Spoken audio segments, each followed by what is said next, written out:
We're making indie anime in Blender. Don't forget to like and subscribe and support this project on Patreon.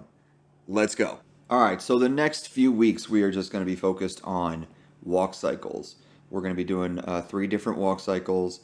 And one of the things that I think is really important for you guys all to hear is, something a really great animator I used to work with used to say, where they would, the first few days they would start up, they would get onboarded at a program at a studio, get used to how everything was done, and then they would do a walk cycle with the characters.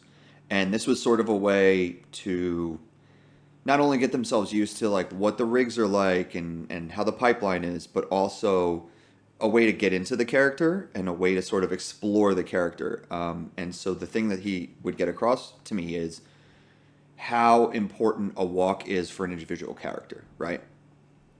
And so going along with this and going along with the strength of 3-frame animation, which, if you don't know, is animation every 3rd frame, I want to really emphasize that if you haven't already, like, go see Jinro. Go get a copy of it however you can and watch that movie. It is a fantastic example of what you can achieve using 3-frame animation. And so this walk cycle is on 3s. What you should be able to see here is that there's not really much going on in the way of like the body, right? The lower body. It's all upper body because the upper body's the only thing in the camera. And what you can see here is, like, as I break it down, I'm starting to loosen up elements, and you'll be able to notice a lot more in the final.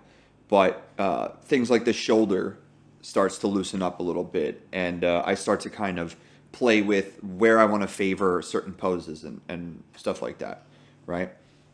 And so here it looks like I'm just about finished with the animation, and I'm starting to render out the backgrounds, which is just standard process. I'm putting a Kuwahara filter on the background, dialing that into where I like, and then I'll tweak it in the end.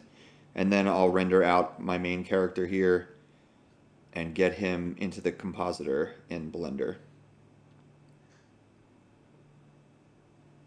Yeah, so you can see here that I'm just setting up the shot so that it looks good. I have it set up for previs, and so there's a couple of corrections I need to do, and boom, there you go. So we're just going to make sure that the scene is the correct scale, add a little bit of noise onto the camera for subtle gate jitter, and then we'll be playing the scene here in just a second. 選挙後のシルス王子を見られましたか。政権の偵察で